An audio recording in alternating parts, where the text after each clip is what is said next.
Aloha, I'm Mrs. Fisher, and today we're going to be looking at grammar concept number 10.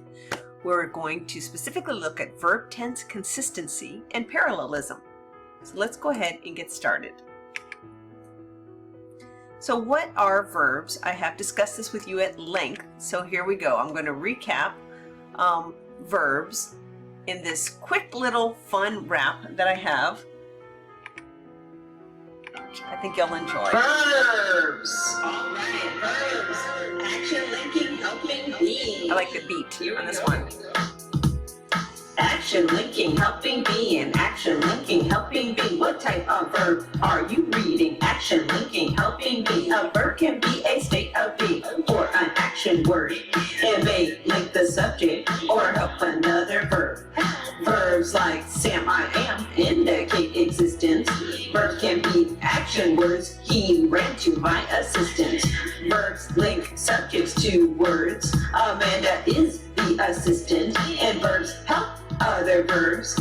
Tony, you can go the distance. A verb can be a state of being or an action word. It may link the subject or help another verb. Action, linking, helping, being. Action, linking, helping, be. What type of verb are you reading? Action, linking, helping, be. All right, so action verbs usually show action. Linking verbs link subjects to predicate nominatives, as we talked about in our last grammar lesson, and predicate adjectives, where we're renaming or identifying or modifying the noun. Helping verbs help other verbs. Being verbs express a state of being and usually have a prepositional phrase following them. So what are the different parts of a verb? So verbs themselves, they're put together with different parts. Let's look at this wrap to understand the principal parts of verbs.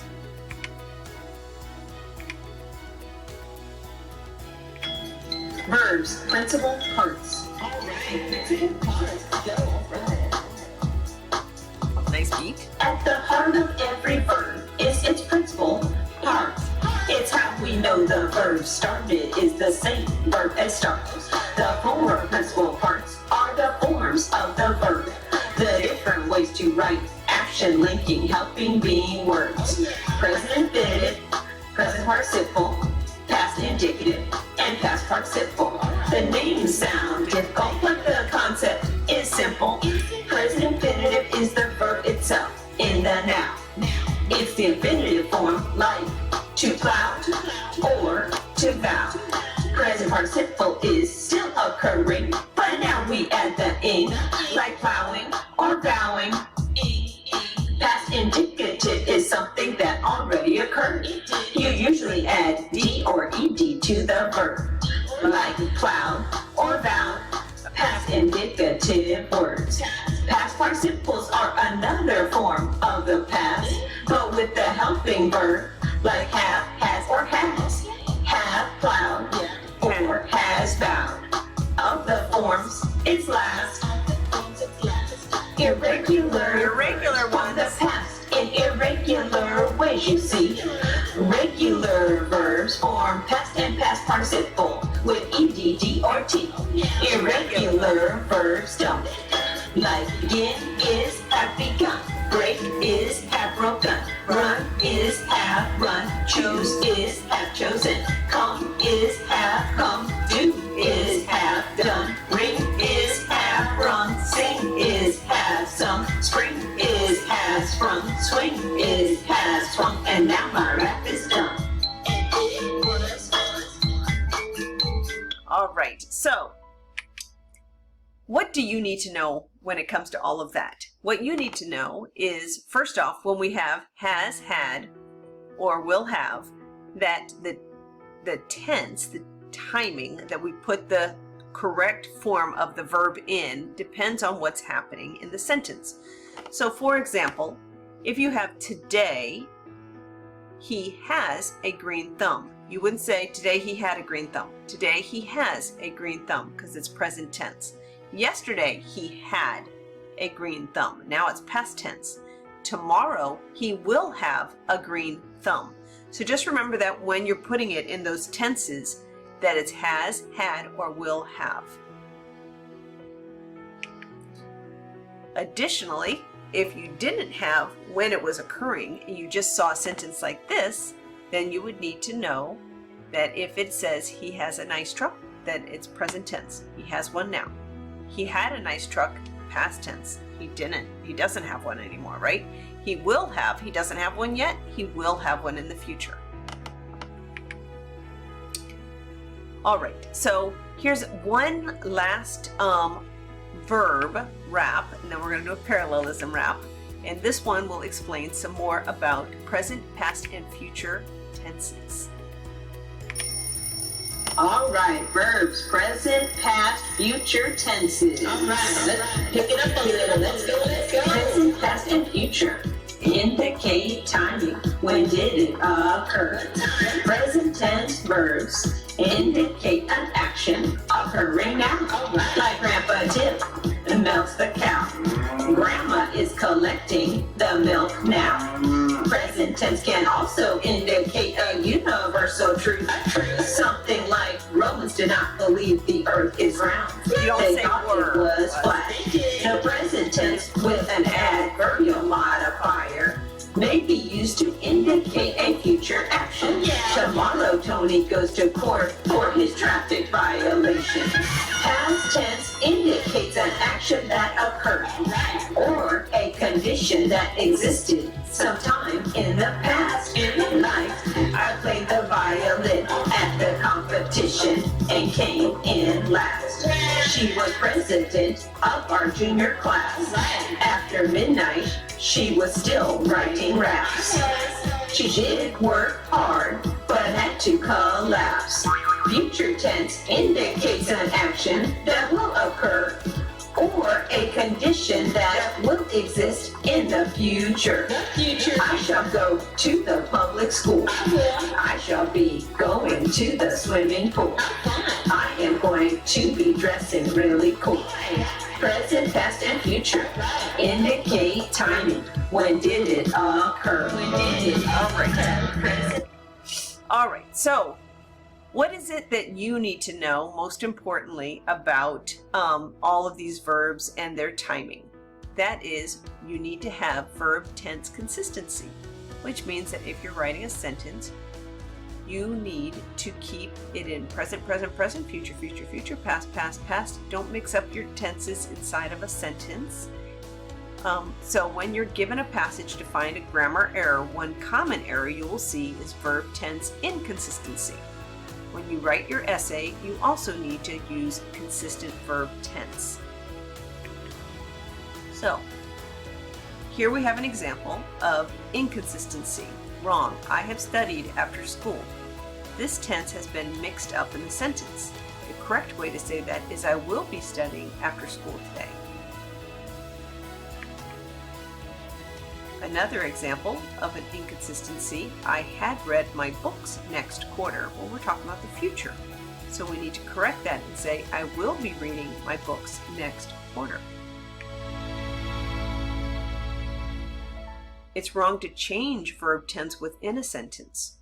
Robert had read about how to fix the Jeep and then he fixed it. That doesn't sound terrible. That's why it's important for you to understand that you look for those verbs and make sure they're in the same consistent verb tense. Correct way to say that, since this one said had read and this says fixed, is to either change them both by getting rid of the helping verb had and say Robert read about how to fix the Jeep and then he fixed it, or by adding the helping verb to both of the verbs. Robert had read about how to fix the Jeep and then he had fixed it. So that's the consistency. So it's wrong to change verb tenses and verbals within a sentence. A verbal you'll learn about in a future grammar lesson, and basically it's a verb not acting like a verb. But for now, it's still, you want them to be consistent when you're reading them. So it's wrong to say Donna loves to fix broken furniture and learning about new techniques. We either need to put the infinitive phrase to fix and to learn, or we need to change them both to the gerund phrase fixing and learning, or participial phrase. In each sentence, fix the verb or verbal tense inconsistency. Now it's your turn. On the weekend, I slept late, wake up, and ate pancakes. How would you say that correctly? Number 2. Yesterday, I broke a fingernail, so I go to my favorite salon to fix it. How do you correct that? Number 3. Mrs. Fisher teaches us about grammar, and we learned a lot. Number 4, how do you correct I spent time washing, ironing, and having to fold my outfit?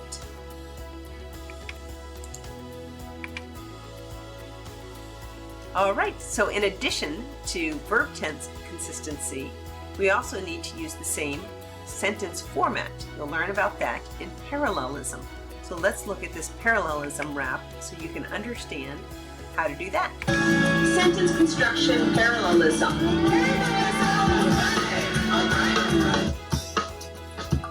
Parallelism rules are easy, you know. It's the structural format, the sentence flow. State each item in the same grammatical form. It's incorrect to say, on stage she loves singing and to perform. Instead say, on stage she loved to sing and to perform. It's incorrect to say, we drove around the inlet and the bay during the storm. All prepositions are needed for a parallel form. Instead say, we drove around the inlet and around the bay during the storm. When the parallel technique is to repeat, it's incorrect to say, not only had I spent time, but also money to compete. To make it parallel, the words I and had spent must repeat. Instead say, not only had I spent time, but also I had spent money to compete. Now that sentence is parallel and complete. Parallelism is fun, and parallelism sounds sweet. It's incorrect to say, she bought tickets to watch the game and popcorn to eat. Instead say, she bought tickets to watch the game and bought popcorn to eat. Parallelism rules are easy, you know. It's the structural format, the sentence flow. The sentence flow.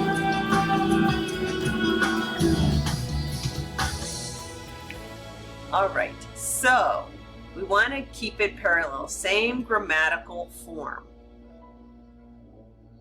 Singing, playing, riding. Sing, play, ride. To sing, to play, to ride. To sing songs, to play games, and to ride bikes. We drove around the island and we parked on the beach. Parallelism. So, we're going to fix the parallelism in the following sentences. Please look at this first one. I like to walk and to trot, but galloping is the most fun. I want you to make them all infinitives. That means with the to before it. The next sentence. I like to walk and to trot, but not galloping my horse. We're going to change that to make them all gerunds with an ing verbs.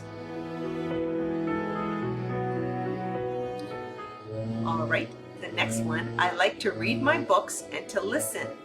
We're going to add parallel adjectives. So we're going to add parallel adjectives, my books.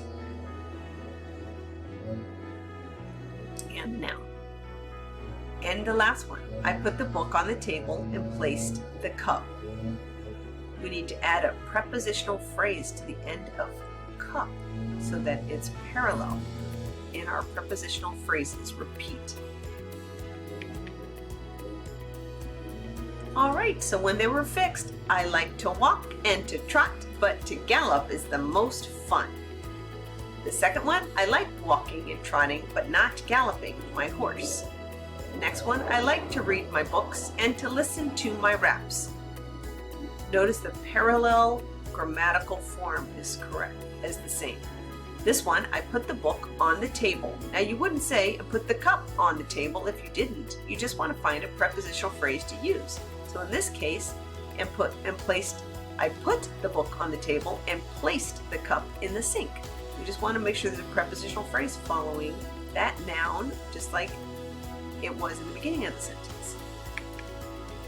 All right, so sometimes when you're taking the Smarter Balance Assessment or other tests, you'll see that and for sure on your College Board SAT, they're going to underline parts of a sentence that they want you to correct. Every time they do that, you should plug in all of your options to see which one is the best option, compare to see how each option differs. So choose the correct option.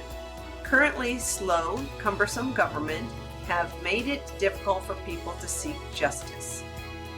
Would it be currently slow, cumbersome government will have, currently slow, cumbersome government had, currently slow, cumbersome government has, or is it correct as is?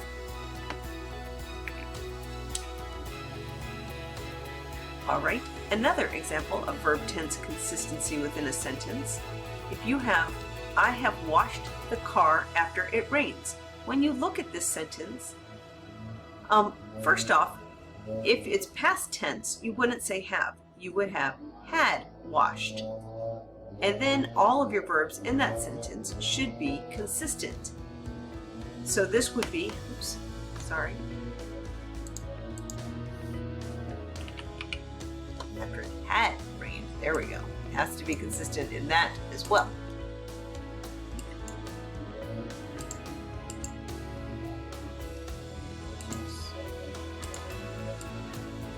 Okay. So I had washed the car after it had rained. So now we have it in the correct form. I am washing the car after it rained. So we have am washing and after it rained, past tense. We need to fix this in the sentence. I will be washing the car after it rains. I washed the car after it rained.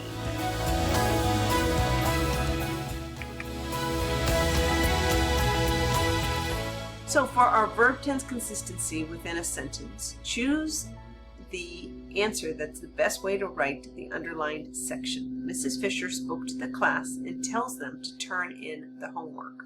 What is your best choice? You can't change spoke, so you need to make everything in line with spoke. If you chose told, you are correct. Again, you look at what wasn't underlined to figure it out.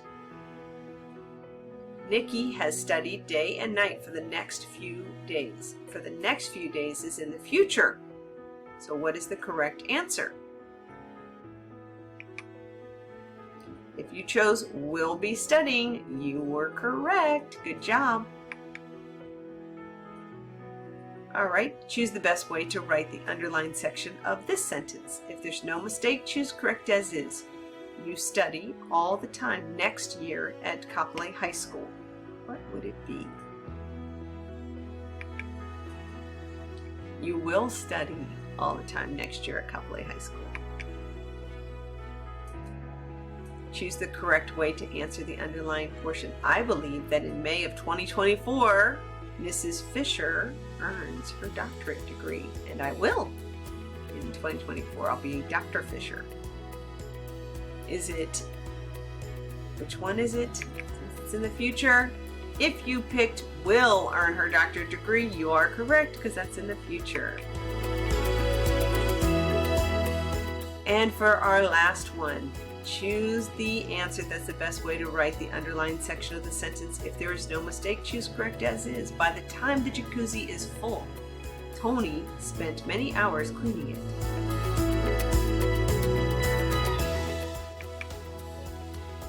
If you chose will have spent, you are correct. Great job. All right, so we are done with today. Congratulations. Next, we have our grammar recap. So we made it through today, and now we're looking at our grammar recap. What have we learned so far? We have learned that when it comes to capitalization, we capitalize proper nouns but not common nouns, brand names but not common names next to it, titles when they come before a person's name but not when they're alone. And that's for captain, princess, king. When they're alone in a sentence, they're not capitalized. Excuse me. We capitalize the direct address always. The first word in every sentence and the first word in poetry. Every line of poetry. We capitalize races, nationalities, states, countries, regions, religions, streets, cities, highways, bodies of water, mountains, proper noun abbreviations, specific courses, and languages. We capitalize days of the week, months of the year, and special calendar events, but not the seasons, fall, spring, winter, and summer. Remember that when you summarize, paraphrase, or quote, you must, in your in-text citation, include the author's name and the page number. We always put in a signal phrase to introduce our quotes, our paraphrases, and our summaries, such as in accordance with or according to. Here's an example how to put in quoted evidence in accordance with Herbert Hoover, comma, space, quote, and then word for word what he said. If we decided to paraphrase that, we would not put it in quotes because it would be in our own words, but we still would give credit to Herbert Hoover because he's the one who told us what we're writing about. And same for summarizing. On your SBA, whenever they ask you to use evidence to support your answer, you always use quoted word for word evidence. That's what gives you the highest score. The only time you do not use quoted evidence is if they specifically ask you to paraphrase or summarize. Then they're testing you to see if you know to put that in your own words and in your own style. So they wouldn't go in quotes for summarizing and paraphrasing.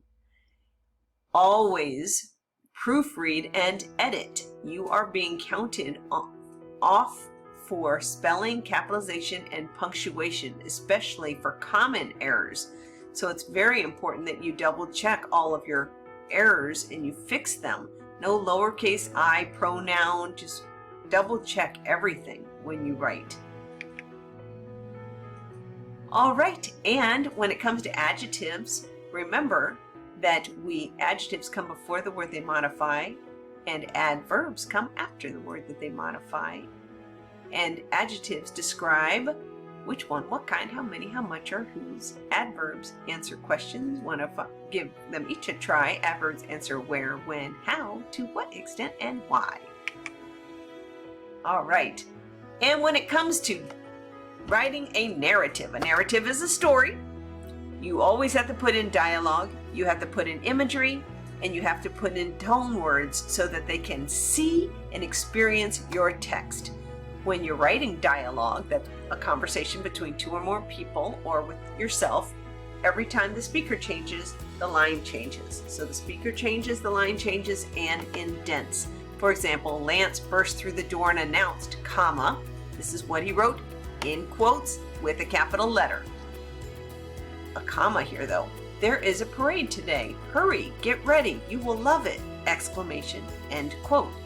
New speaker, new line. Nikki smiled broadly, put down her phone, and casually walked over to Lance. Notice how we can see it happening, not just reading it.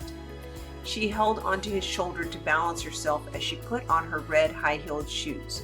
Where is the parade? Is it downtown or is it in our neighborhood? She asked with a twinkle of wonderment in her eye. And new speaker, new line, each time. It is right outside, Nikki, my love. Please hurry, Lance exclaimed with excitement as he thrust open the door. Nikki's eyes were as big as saucers. There, standing before her, was a parade of her pets, each wearing a sign that read, Nikki, will you marry me? Nikki turned to Lance and hugged him emphatically, crying, yes, yes, yes, I will marry you, Lance. I love you with all my heart. So notice each time the speaker changed, and we put what they said in quotes. We put a comma for the tagline to separate it, but we know it's part of that sentence itself.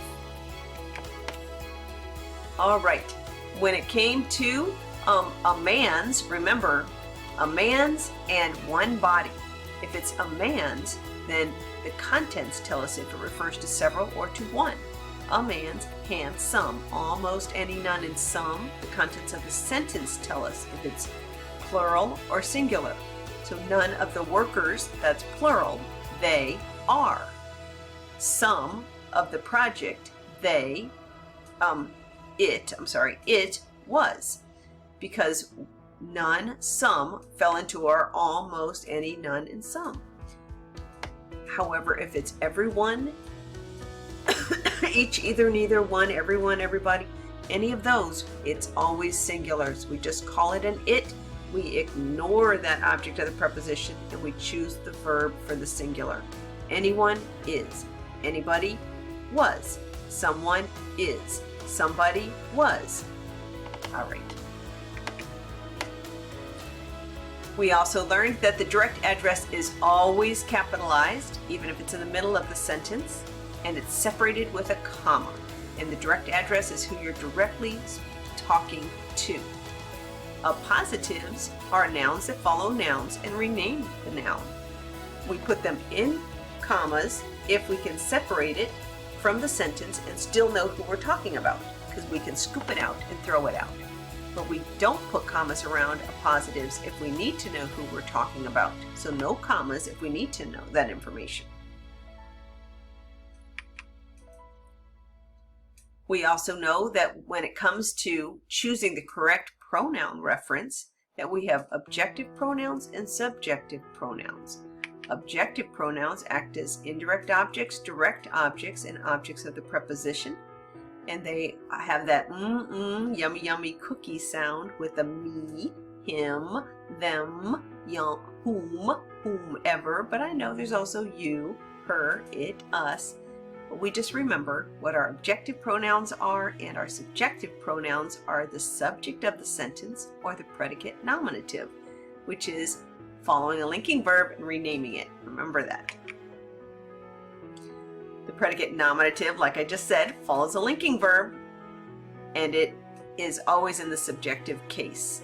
So we flip that order. I am the teacher who raps. I am the teacher who raps. The teacher who raps is I, is she, is he. When it comes to mood and voice, remember you always use the active voice, so the subject's doing the action in the sentence for clarity. And just like we learned today, verb, tense, consistency, past, past, past, present, present, present, future, future, future. If you have has, had, or will have, remember what order. Had is past, present is has, will have is future. And remember that parallelism, that if we add adjectives, we want them to be similar. If we add prepositional phrases, we add what we do to one, we do to the other part of the sentence. We want it to be similar throughout. We drove around the neighborhood and parked in the lot. So we have around the neighborhood, in the lot. Those are prepositional phrases. I like the blue sheer curtains and the steel curtain rods. Notice you try to have the same amount of adjectives.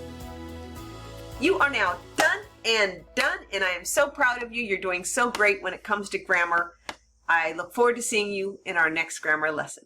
Have a great day.